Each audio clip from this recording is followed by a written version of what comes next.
Now, one of the first things to understand when you start using a computer is how to use directories, folders and files. Now, the best way to think of this is as though you were using filing cabinets. So, using this analogy, let's say we have a room or an office with several filing cabinets, and in one filing cabinet you might have, say, customers, the next you might have, say, accounts, details, and then in each of the filing cabinets you might have the customers labelled from A to E, and the top from F to K, and then the bottom trays L to Z. And then within each of the drawers you would have the files arranged in alphabetical order. So if you needed accounts for, say, Fred Smith, you would know exactly where to find them.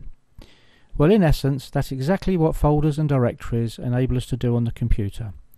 So let's take a look at how we do this. Okay, so here we are on our computer, and all computers will have what are called drives, and generally you will have a C drive and a D drive. Now, we will cover these in a bit more detail at the end, but for now think of these as rooms in our earlier analogy. The C drive is the main room where you will keep all your files and cabinets.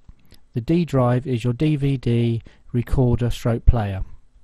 So to recap, the C drive is your root directory or main room where all your programs, application software and files will be stored. Okay, we'll now go to our desktop, which is the best place to create your folders or filing cabinets using our earlier analogy.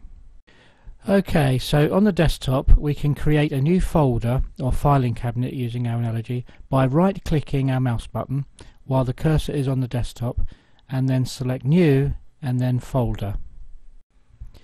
You'll see that the name is now highlighted, so you can we'll give this any name you wish, but we'll just call this one Accounts, and then we'll do the similar again. We'll right click on the desktop, select New Folder, and again we'll have a new folder where we can type in a name. This time we'll call this one Customers.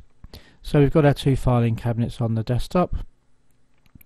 Now this time you can just arrange those by moving them around, or you can again right click and arrange by icons by, and then you can arrange them by name, size, or however you prefer.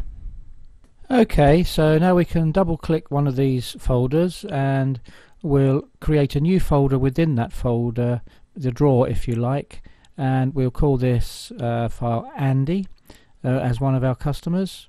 And once we've selected that, we can then select another folder within that folder. So we'll call this one New, and we'll call this folder perhaps Marketing. So we'll just create a folder called Marketing, and then once we've done that we'll create one more folder, and this time we'll call it Emails, just for example. So once we've done that, we've got a folder within there called Marketing and one called Emails. So we'll just close those down, and then we've got two folders on our desktop, one called Accounts, one called Customers. So if we was now to go to one of our programs, say if we've created something and we wish to save it, we can now go to Save As, and then we can navigate, we're on our desktop, we can navigate to the two files that we've created. You can see that we've got the Customers and the Accounts files there. So we're going to go into the Customers one. We've then got our folder we created called Andy, we've got our Emails and Marketing. We can click on Marketing and we can save this file, call it whatever you wish. We call this one Marketing, Andy, and then we'll click Save, and that will then be saved in that folder.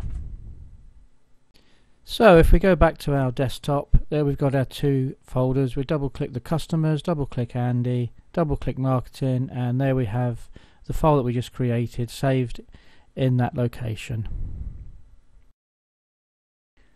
So basically all we're doing is creating a structured filing system so it makes it easy to find things when we want to retrieve them.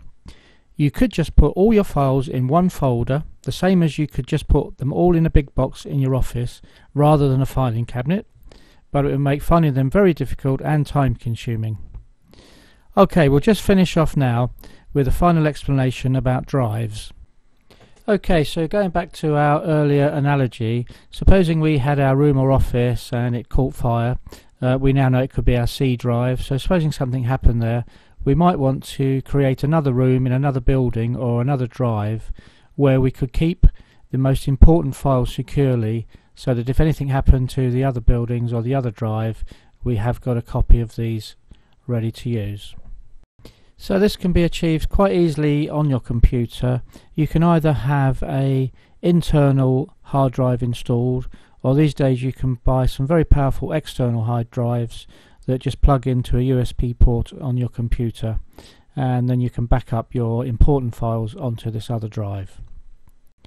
Well, we hope you found this short tutorial useful, and we hope to see you again in our other how-to videos.